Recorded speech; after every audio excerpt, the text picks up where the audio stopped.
At gusto ko pong ipaalam sa ating mga kasama, kung politika lang, handa po ako mag-resign. Handa po kaming magpakamatay para dito. Sana po wag pong gamitin ito para siraan ako. Dahil sinasabi ko po, mahal na tagapangulo, kung gusto niyo ako mag-resign, ngayon na kung gusto ninyo. Wag niyo akong siraan. So, Majority Leader, you have the floor. I think Senator Rowan Padilla wants the floor. Yes, sir. Yes, Senator Padilla, you're recognized.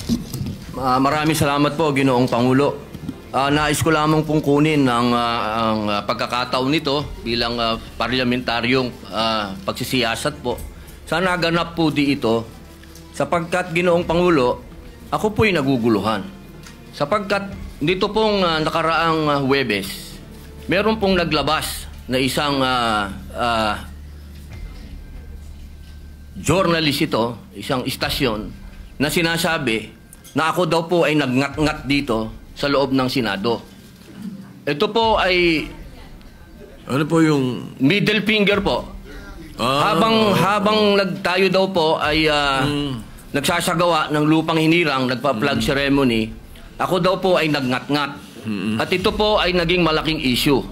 Ako po ay nagtataka, Ginoong Tagapangulo, sapagkat noong pong dati na binigyan ako ng issue na isang chismis, naglabas po kaagad ng ating Sergeant of Arms ng report at binigay niya po kaagad sa media. Ito po, wala pong kahit na sino ang nagpapaliwanag na hindi ko po ginawa. Ang tanong ko po, meron po ba tayong tinititigan sa tinitingnan dito? Kasi napakabigat po ng akusasyon na ito sa harapan po ng ating bandila. Ako po'y magngangat-ngat. At gusto ko pong ipaalam sa ating mga kasama, kung politika lang, handa po ako mag-resign. Pero pagka religion ko po ang pinag-usapan, kahit sino sa inyo, kung ano gusto nyo, wala pong problema. Pero wag pong religion ko. Hinihingi ko po, wag pong religion ko, mahal na tagapangulo. Dahil ito po'y malaking kabastusan sa amin. Ito po, ang sinisip na ko po, ito po'y nag-iisang Diyos. Dito po nakasalalay ang aming pananampalataya. Handa po kaming magpakamatay para dito. Sana po wag pong gamitin ito para siraan ako. Dahil sinasabi ko po, mahal na tagapangulo, kung gusto niyo ako mag-resign, ngayon na kung gusto ninyo. Wag niyo akong siraan. Yun lamang po. Maraming salamat po. Tama po kayo, pero ngunit ang inyo pong lingkod bilang Pangulo, nung nakita ko po yan, ang sinabi ko sa kanila, tingnan muna nila yung mga litrato sapagkat nagpakita ng ibang litrato na kayo ay ang pintuturo ang nakataas at may eksplanasyon na ito ay isang religious practice kapag kayo ay nagsasampalataya sa bandila. Baka lang hindi nakarating sa inyo yung explanation na sinabi ko. Kaya ipagpatawad nyo na kung ang Sergeant at Arms, so ang mga journalist natin ay hindi nila napansin yan. Ngunit ako mismo, nung tinanong nila, sinabi ko na tingnan nila. Merong mga pinakitang litrato ninyo sa kabilang side na malinaw na hintuturo ang inyong pinapakita. Kaya patawarin nyo na silang ng mga nagkamali at medyo natanga ang pananaw. Opo, mainam po sana maglabas din po ng formal na investigasyon at formal na pahayag ang Senado patungkol po dito.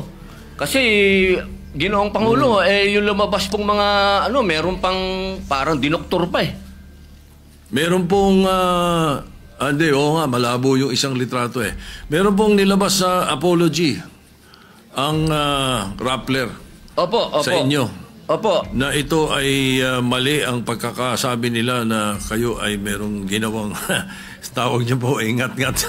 Opo. Alam niyo po, Ginoong Pangulo. Humingi ng tawad sa inyo. Ayan Opo, pero napakainam po kung manggagaling po sa Senado sapagkat marami naman pong camera dito ang magsasabi na hindi ko po ginawa yan. Hindi ko po magagawa yan. Tama. Napakalaking pambabastos po niyan. Hindi ko po magagawa, Ginoong Pangulo. Ako na mismo bilang bilang Senate President o tagapangulo ninyo, ako na nagsasabi na hindi ninyo ginawa yan. At tama yung mag-apologize sila sapagkat mali ang pinakita nila. Patawarin nyo na sila. Meron pang isa, merong naglabas din ng isang fake news na meron daw kumakanta rito ng Bayang Magiliw na pababoy. Papayagan ba natin mangyari dito yun? Hindi po totoo yun. Hindi nangyayari yun. Nandito kami at wala tayong nakitang nagkumanta ng bayang magiliw dito o ng lupang hinirang dito na mali. Kaya dapat nag-iingat ang ating mga netizens. Na ibang napakahusay ng mga netizens natin kung tutuusin Pero may mga ilan nakakasingit talaga ng mga fake news na ganyan. Siguro masyado lang kayong popular kaya kayo pinag-initan. Maraming salamat po, Ginoong Pangulo. Wala po nga naman. Yes, Senator De La Rosa. Before we recognize Senator Bato De La Rosa, if he gives me the chance to help our distinguished colleague, Senator Robin Hood Padilla, kung gusto niya po, siya naman po ang chairman ng Committee on Public Information, we can refer his manifestation to his committee and he can look deeper into it kung okay sa kanya. Opo, kung yun po ang mamarapatin at pinakamaganda, opo. Maraming salamat po, opo, Pinuno Mayor Yang. Alright, so any objections? Yes, kasi Mr. President, he can also invite PRIB because the PRIB of the Senate, pag may mga ganyan, pag lumabas ka agad, pwedeng i-counter ng PRIB. Hindi na maghihintay po si Senator Robin Hood Padilla na yung staff pa niya magka-counter. Pwede nang i-counter agad kasi mayroon ng mga record ang PRIB, Your Honor. So, if it's okay with the good chairman of the Committee on Public Information, then I so move, Mr. Chairman, that we refer his speech to his committee. All right. Any objection? Chair hears none. The speech or the manifestation of the senator from Mindanao be referred to the Committee on Public Information and Mass Media. Senator De La Rosa is recognized. Thank you, Mr. President. Mr. President, since nabanggit mo na lang na yung pagpangalaga sa lahat ng miyembro ng Senado ay isang tungkulin ng Senate President. I just would like to bring to the attention of the Senate President. I came across with the news na when the Senate President was asked by a certain Christian Esguerra regarding the minority taking up the question about the custody of Bryce Hernandez. Ito po ang sagot ng ating Senate President, which I find it very, very, very sad because being the Senate President, we hope that you are going to take care of not only the majority, because you're not the majority leader, you're the Senate President, and we hope that the majority and the minority will be taken care of by the leadership of the Senate. And if I quote your answer, Mr. President, gimmick yan ng minority. Hindi ba nila naiisip na baka si Martin Romualdez ang tuta ko? Makabintang sila porque pinagbigyan ko yung TRICOM, tuta na ako. May ginawa ba akong illegal? Yung request ng House of Representatives, illegal? Hindi. Ang gusto ninyo, awayin ko yung House of Representatives on day one. Mamatay sila sa sama ng loob. So, malungkot lang ko ito, dalawang punto, Mr. President. Unang-una, yung mamatay sila sa sama ng loob. Kami, Mr. President, hindi mo po kami mapatay sa sama ng loob dahil hindi na po masama ang loob namin dahil tanggap na namin na kami ang minority. Ang kinasama lang ng loob namin is bakit kailangan pang patayin kami sa sama ng loob? Hindi na po masama ang loob namin. Tanggap na namin na kami minority. At pangalawang punto, Mr. President, gimmick lang ng minority yan. Ang Senado po, hindi po ito noon-time TV show na puro gimmick ang ating tinitikap dito. Kami po ay nag-raise dito ng legitimate issues which requires legitimate attention. So, Mr. President, ako po ay nalulungkot which brings me to my parliamentary inquiry, Mr. President, na yung si Bryce Hernandez, yung kanyang custodiya was transferred, physical custody, I'm talking about physical custody, was transferred from the Pasay City Police Station to the Senate Sergeant at Arms room. Through yung from correction, from Camp Crame to Pasay, it was done through plenary action. Now, lately we heard that he was again transferred from Pasay to the Senate without plenary action. This is my parliamentary inquiry. Kung is a parliamentary action can be subverted by an action which is not a parliamentary action? Yun lang tanong ko. Matter of procedure lang, Mr. President. Dahil kung ganon, kailangan klaruhin natin yung ating rules. Thank you, Mr. President. Before I recognize the majority leader to place on record the recommitment of Mr. Hernandez, when I said mamatay sila na sama ng loob, we were addressing the trolls. Because it was the trolls who were saying something to that effect.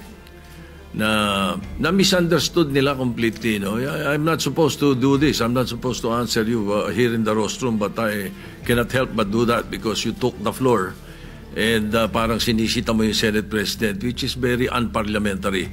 But nevertheless, I will answer you. Ano? Like, for example, yung sinasabi nila na sumunod daw ako kay Martin Romualdez. Just because I mentioned that Martin Romualdez called me, does not mean that ako'y sumunod sa kanya. The request was coming from the House of Representatives. And the request was to retain Hernandez in the Congress. At doon ako hindi pumayag. Is that being tuta?